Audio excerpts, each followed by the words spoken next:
We've got more polls coming out showing that Biden has officially become unelectable. In this video, we're going to look at those polls. We're going to see how a major voter constituency, the Democrats, is abandoning Biden. And stick with me to the very end of this video to find out why it doesn't look like the Democrats are going to find any way out of this. You are not going to want to miss this. Greetings, everyone. Dr. Steve here with you. Great to be with you. As always, I'm your daily fake news antidote. So come on in to your Patriot Professor's Den, where I help you to think better so you can feel better in these crazy and turbulent times. So if you haven't already done so, you know what to do. Make sure to smack that bell and subscribe button. Before we begin, gang, make sure to click on that link below and support this channel by visiting our awesome merch store. That's all kinds of t-shirts and swag for you and for the Patriots in your life. We got our awesome Let's Go Brandon t-shirts. I got one of mine on right now. I love it. We've got our brand new Freedom Trucker shirts. We got some rhino hunting shirts, Republicans in name only, just by clicking on the link below. The most common feedback, I say this over and over again, but really is the most common feedback we get is how many compliments you're going to get when you wear those shirts out in public from fellow patriots out there. Your purchases therefore spread patriot hope, all while supporting this channel. So make sure to click on that link below or go to store.turleytalks.com. That's store.turleytalks.com. All right, gang, let's dive right in here. Now, yesterday we did a video on the prospects for a massive red wave landslide hitting quite literally everywhere on the electoral map this November. You definitely want to check that video out after this one if you haven't seen it yet.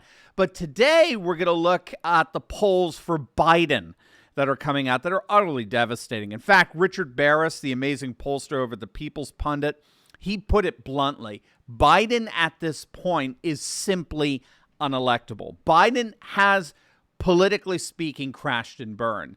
There's really nothing he can do at this point. That is, apart from some massive development in his political fortunes that could, of course, happen given how many neocons want to start World War III. But that said, Biden really does seem to have politically collapsed. And, of course, that explains why the New York Times is finally admitting that the Hunter Biden laptop and all those emails and photos on its hard drive are indeed authentic, including those emails that suggest massive corruption involving old Sleepy Joe. But let's look at how bad things are for bumbling Biden as we speak. Again, anything can happen between now and November 24, all right? But if these numbers hold, Biden is officially unelectable. Take a look at this latest battleground poll. This is polling from the Terrence Group of 77 battleground districts, which Biden won by nearly 6 points in 2020. Not only is Biden polling at just 40% in these districts that he won, but the Republican Party is polling +4 on the generic ballot. And look, too, at the numbers with independents. Again, in nearly 80 districts where Biden won, he's polling at only 30% among independents. He has a 55% disapproval rating, again, in districts that he won. According to Barris's own polling, which is excellent, he's one of the best out there, this according to Richard Barris, anywhere from 8 to 12% of Biden's 2020 voters would vote for Donald Trump if the election were held today. Now, that's pretty shocking stuff. Upwards of 10% of Biden's electorate would vote for Trump or plan on voting for him in the next election. And that has an interesting correspondence to some Emerson polling. In the latest Emerson polling, President Trump is polling, get this, Trump is polling at 59% favorability. Nearly 6 out of 10 voters view Trump favorably, which of course makes sense given that gas prices were just a couple of bucks a gallon when he was president. You remember those glorious days? And again, guys, this is just across the board. Trump's favorability in California's District 13. It's a district where he lost by 12 points. Even there, his favorability is a +4, 49% favorable to 45% unfavorable. Again, in a district where he lost by double digits. Now, we talked yesterday about the head-to-head matchup polls between Biden and Trump. Look at this, just as a reminder. If the election were held today, who would you vote for? Look at this. Big data poll, that's Richard Barris's poll. Trump would win 44% to Biden 37%. Harvard-Harris poll, Trump 51%, Biden 42%. McLaughlin poll, Trump 47%, Biden 46%. Emerson College poll, Trump 50%, Biden 41%. In the Midwest region, Big Data poll has Trump beating Biden by 18 points. When you average out the different polls taken in that region, it's Trump plus 14. And the reasons for this are rather obvious. I mean, given the level of inflation that we're seeing, the highest level of inflation in decades, it is no wonder that nearly 70% of voters think the nation is on the wrong track. And even before then, in a Morris poll that was released just a few weeks back, 56% of voters said that Biden's first year in office was a total failure. That's nearly 6 in 10 voters who gave Biden an F for his first year in office. So big picture, the economy in particular seems to be absolutely sinking Sleepy Joe.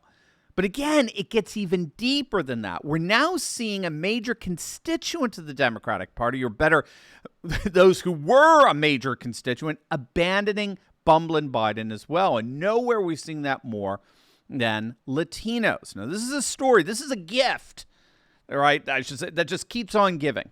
We're seeing story after story out there about Latinos abandoning not only Biden, but the Democratic Party. Hispanics are leaving the Democrats in droves, and that's going to be important in a moment.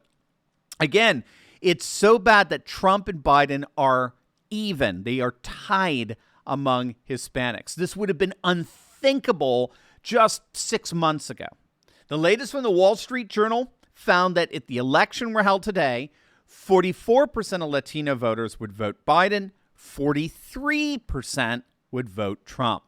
That is a totally unprecedented 50-50 split that signals a major political paradigm shift. That's why we've already seen it in Texas, where districts made up of 85% Latinos have voted for Biden by 15 or 20 points. They've already begun to defect en masse and vote Republican in their local elections. I think it was the last 3 or 4 elections where otherwise reliably blue districts flipped and became red. And the number one issue was illegal immigration. The exact opposite of what the mainstream media always tells us. Latinos are becoming increasingly repelled by wokeness, which fits perfectly with our last video where I documented new data that shows that wokeness is actually splitting the Democratic Party apart. It really is an amazing development for sure. So what does all of this mean? Well, as you can see, I don't think Democrats are in a position where all they have to do is just switch out their latest candidate with another one that's more attracted to voters. And that's because we're actually seeing the base of the Democratic Party, particularly Latino voters, defect en masse away from them to the Republicans. So this isn't just about Sleepy Joe. He certainly isn't helping, that's for sure. His wokeness and his weakness are only punctuating a party that is itself increasingly coming across as woke and weak.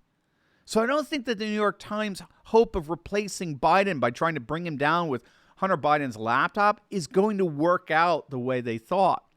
Kamala isn't an option. She's more unpopular than Biden. Pete Buttigieg, as I understand it, is a dud in the polls. He's not going anywhere. There really isn't anyone that I can think of that can turn this around. Again, anything can happen, that's for sure. This is politics, after all. But as things stand, Biden's increasing unelectability is fast translating into a characteristic of the Democratic Party as a whole. Now, before you go, you will definitely want to check out my latest video I just uploaded on how Russia, China, and India are together crushing liberal globalism. You are not going to want to miss that one. So make sure to click on the link, and I will see you over there. God bless.